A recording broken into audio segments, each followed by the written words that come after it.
Have you ever been in a situation where your flight couldn't land because of the weather? Well, buckle up because this is my story of how my flight from Ghana back to Lagos took an unexpected turn. Let's just say I survived.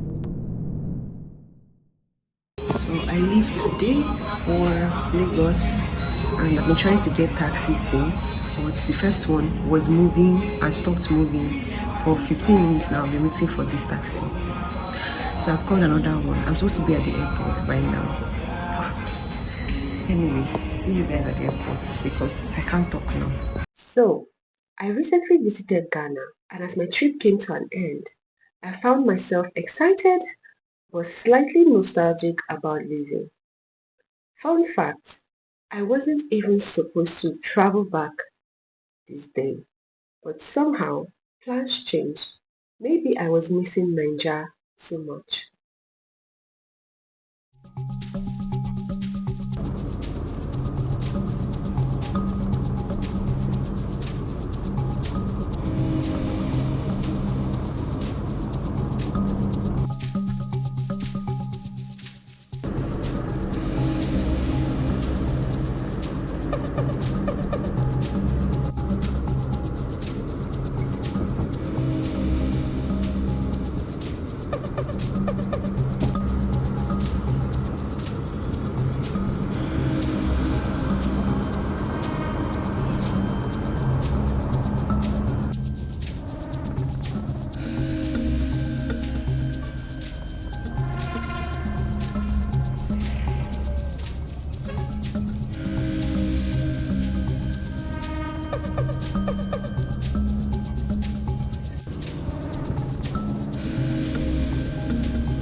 It was my first time flying with Africa World Airlines, a Ghanaian airline company.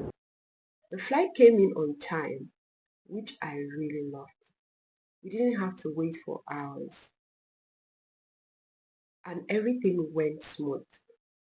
But the plane itself, it was quite small, smaller than I expected. Nothing too crazy, but you notice these things. Now, my favorite part of any flight is the food. Please don't judge me. I always look forward to it, even on short flights. But this time, Ghana Airways surprised me. Instead of the usual cheap or sugary treats they gave us, wait for it, dried pineapple or coconut. Yes, I love the thoughtfulness behind it. It was given prioritizing wellness. But not gonna lie, I was famished. Maybe I should have eaten before the flight. The flight was supposed to be just an hour from Accra to Lagos. Simple, right? But no. The weather in Lagos had other plans. There was heavy rain in Lagos and poor visibility meant we couldn't land. So in that very moment, my phone died. A lot of things were happening. Yes, so I just thought to tell you the rest of the story, right? So that we can have this connection, right? The pilot says we're already in Lagos, but we cannot land. And the reason is because it's raining heavily in Lagos and the weather isn't so great that we can't see. So like there's so much fog and all that.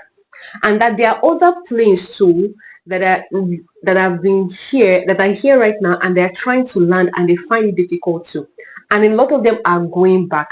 So he suggests that we go back to Accra, right, and then wait a bit for the weather to see if the weather would even go down that day and it's like good enough for us to fly. I don't know what was going through my head. I was just like, what? First of all, there were different things going through my head. I was just like, oh, all my rushing to get into the plane, fertile. First, secondly, a driver was waiting for me at the airport, right? And they came all the way, right, and to pick me, right? So I was wondering what will happen because the person is already waiting. I've been waiting for like already 3 hours or so because they came early just so that they can find a parking space or whatever. So I just kept thinking like, so what's going to happen? Then I was also sitting down beside someone who had a meeting in Lagos, and us going back meant that they couldn't attend this important meeting, and just so many other things were happening at the same time. I also thought as well, I was just like, is this God trying to tell me or something, trying to tell me that I was not supposed to travel today? Do you understand? I'm smiling about it now, but that day it was just so many thoughts that was coming through my head. The truth is, like, they were already expecting me in Lagos, and then when I told them about the issue, of course they started to panic. But I'm just like, don't worry, we are going to land back in. So we landed back in Accra, and they gave us a sitting place where to sit. I'll show you. They were so kind to serve us something again, even if they served us something at the airport, just so like, oh, we're really sorry, like this is beyond our control. Because instead of me to be thinking of, oh, are we going to make it out today or something, I was thinking of how I could leave. I could tell them that I'm no longer traveling that day. That can my flight be shifted to another day because I cannot deal with all this. And the reason was because I wanted to go and check out Kwame Nkrumah and Jamestown.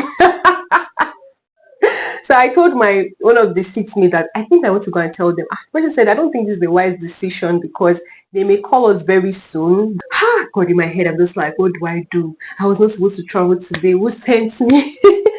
So minutes later, they asked us to like get back, that we can now go back to Lagos. And that's how we went back inside. They still served us again. The service and quality of service that we received, for me, I feel like it was top notch. Like it was just, look, it was not something that was within their control.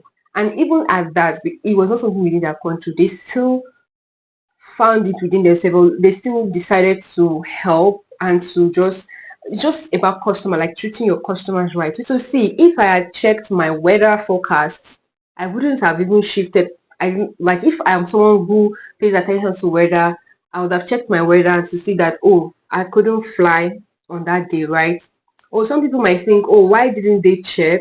Are the airlines not supposed to check? I don't know if these are the things that they do as well. If you're into the airspace, let me know in the comments. If it wasn't managed well, a lot of people in the airline would have panicked too, because panic would have caused more things, more harm, and wouldn't have been a good thing. The African World Airlines, because African World Airlines is an airline that operates out of Ghana. I wanted to ask you, is this something that has ever happened to you? Like, have you had a mini panic attack at the airport or in the plane, maybe during turbulence, or like when you thought that the plane was almost crashing, like you thought that the worst could happen and the plane was going to crash or whatever? I want to hear your stories about that in the comment section. Let me know how it was for you, like what was your experience like, and how did you feel afterwards, and did it impede your traveling desire to travel? Because for me, that doesn't mean I would not still travel. Ghana, I still have to come back because I wasn't able to really experience Ghana because of I rushed it some way and I did not really have a well planned event. So this time around, I'm going to have to plan well. Please let me know places that I can see when I come to Ghana. And thank you all for watching. Make sure to like and subscribe.